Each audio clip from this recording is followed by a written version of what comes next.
Livro do profeta Isaías, capítulo de número 6. Está escrito assim. Agora quero pedir ajuda, com silêncio aí, se a criança ficar agitada, pede para ficar quietinho, que no momento da palavra tem que ficar quieto, em nome de Jesus. Obreiros e obreiras, dê uma ajuda em nome do Senhor Jesus. Está escrito assim: no ano em que morreu o rei Uzias, eu vi o Senhor assentado sobre um alto sublime trono, e o seu séquito enchia o templo.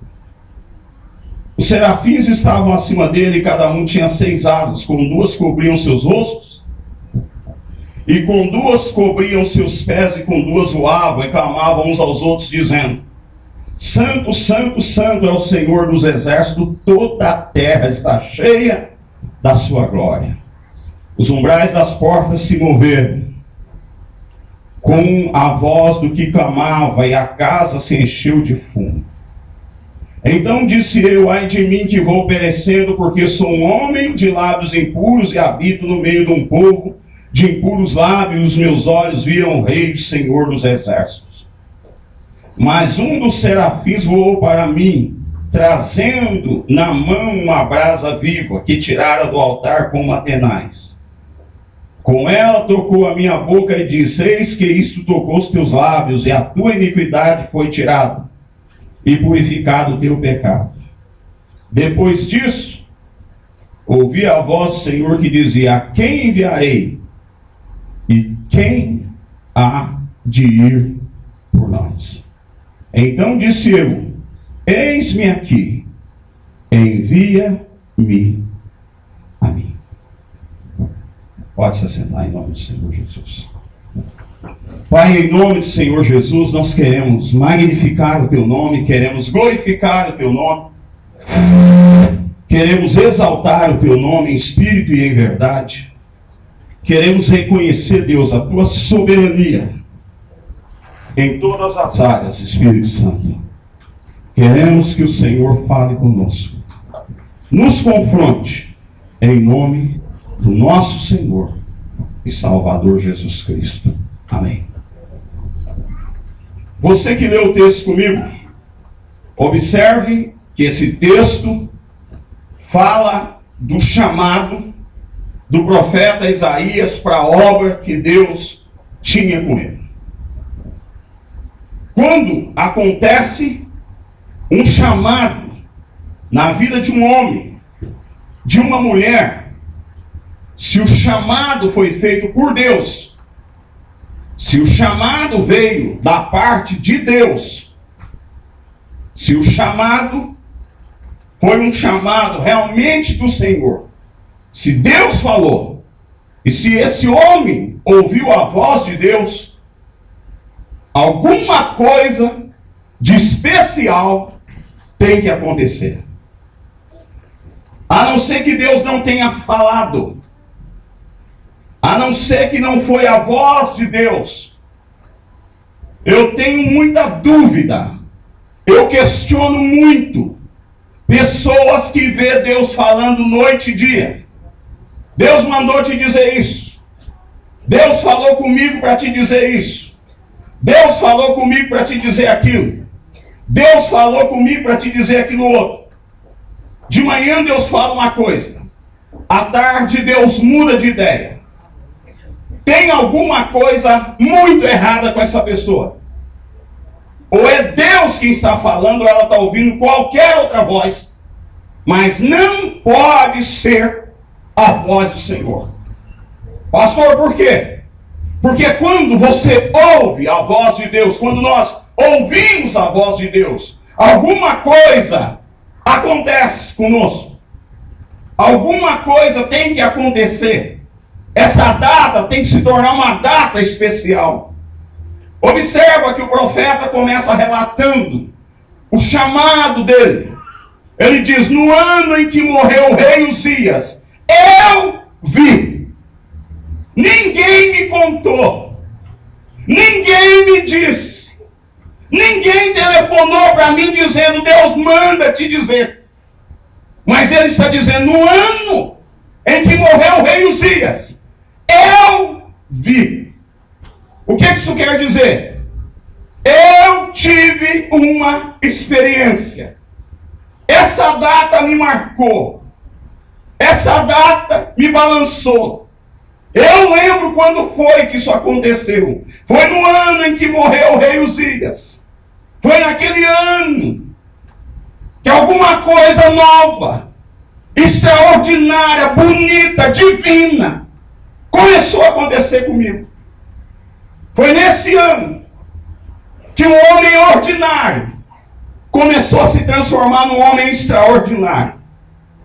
Foi nesse ano que um cara inútil passou a ser um homem útil. Foi nesse ano que um homem comum passou a ser um homem incomum. Foi nesse ano que um homem pequeno pôde enxergar o Deus grande que manda em toda a terra.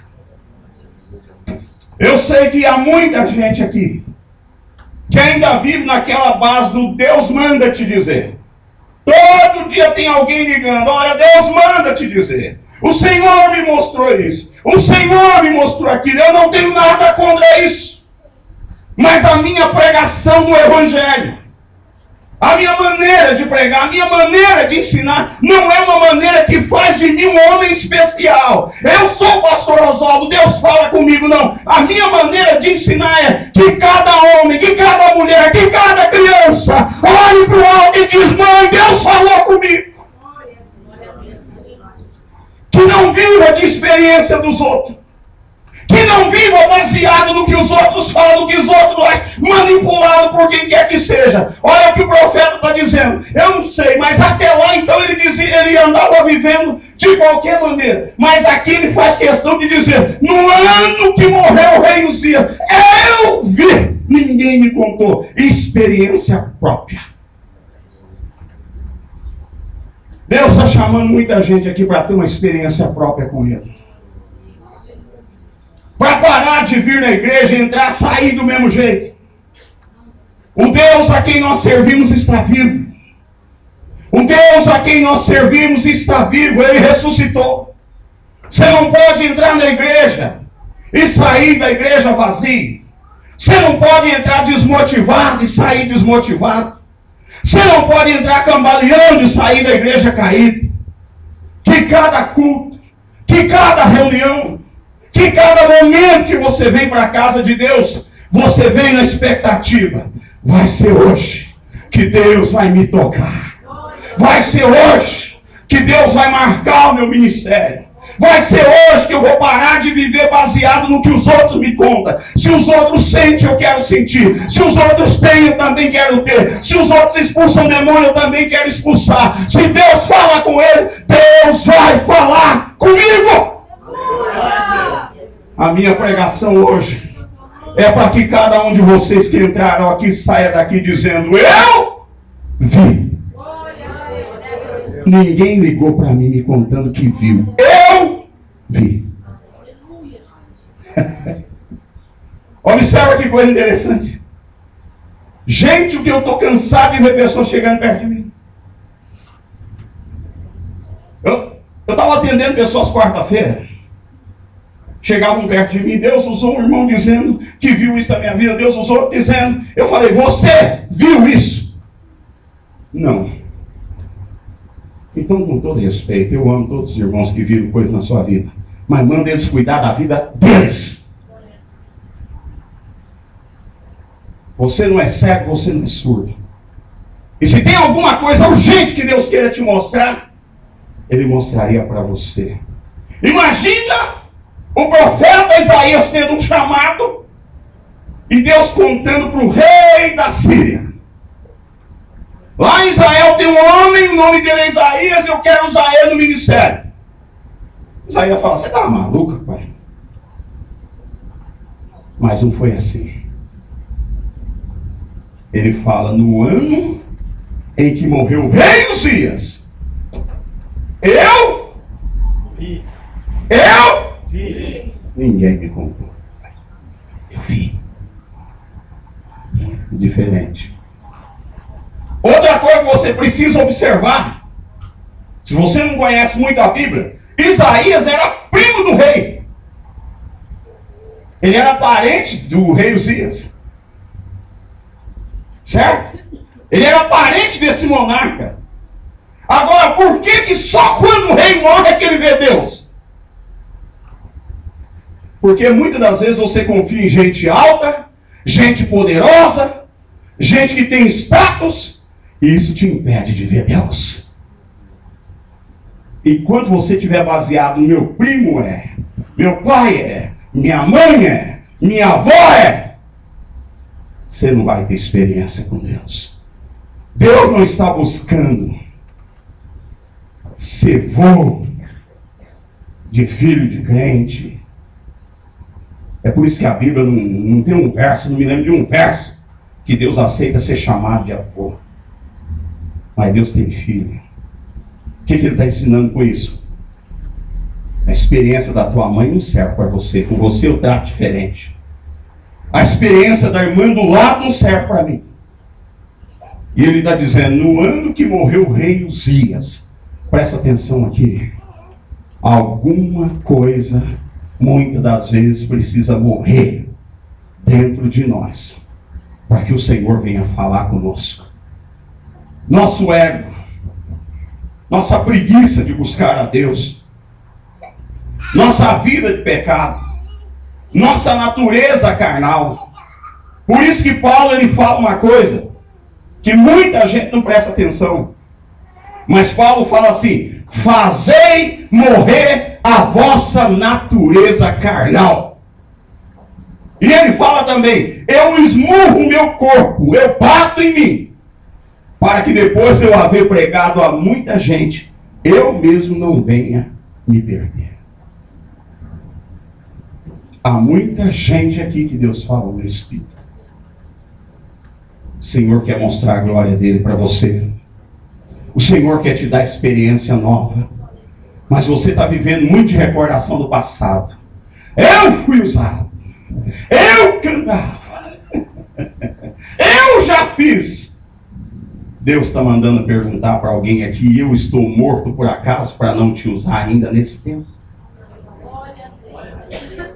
Deus está falando com alguém aqui que se gaba muito do que já fez. Eu tenho uma palavra da parte de Deus. Aquilo do qual você anda se gabando, Deus já está enfadado. Ele tem coisas novas para você. Eu fui. Não, eu ainda sou. Caleb. Chegou a terra prometida. Josué está dividindo a terra. Caleb olha para ele e fala: escuta, da minha parte. Porque desde que Moisés falou que nós teríamos uma terra prometida, Caleb estava velhinho. Ele diz: eu ainda estou do jeito que eu estava, firme na promessa de Deus. O tempo passou, meus cabelos estão grisalhos, mas eu continuo crendo que aquilo que Deus falou ia acontecer, e chegou a minha vez. Me dá a minha parte, Josué. Glória a Deus. Eu estou velho, mas estou na expectativa. Eu estou velho, mas ainda saio no tapa com o gigante. É isso que ele fala. Pode observar, lê o texto que você viu. Fala: eu ainda estou pronto. Se vier gigante, eu estou na frente, estou na linha. Agora, não vai me fazer de bobo, não. Que Moisés falou que é meu, é meu. Aleluia. Tem muita gente aqui que o ministério nem começou, está cansado. Eu ando cansado, desanimado. Tem momento que eu não consigo mais orar. Deixa de ser mole. Deixa de ser frouxo. Deus tem algo novo para você. Deus tem coisas novas para você. O Senhor tem novidade para você. É por isso que a Bíblia diz: conheçamos e prossigamos em conhecer o Senhor. Por que a Bíblia diz prossigamos? Porque Deus é novidade a cada manhã. No ano em que morreu o rei, que essa igreja possa ver. Que esse povo, que nós possamos parar de viver de recordação do passado. Alguém me disse que viu. Muito bem. Mas eu também quero ver. Tem uma terra prometida.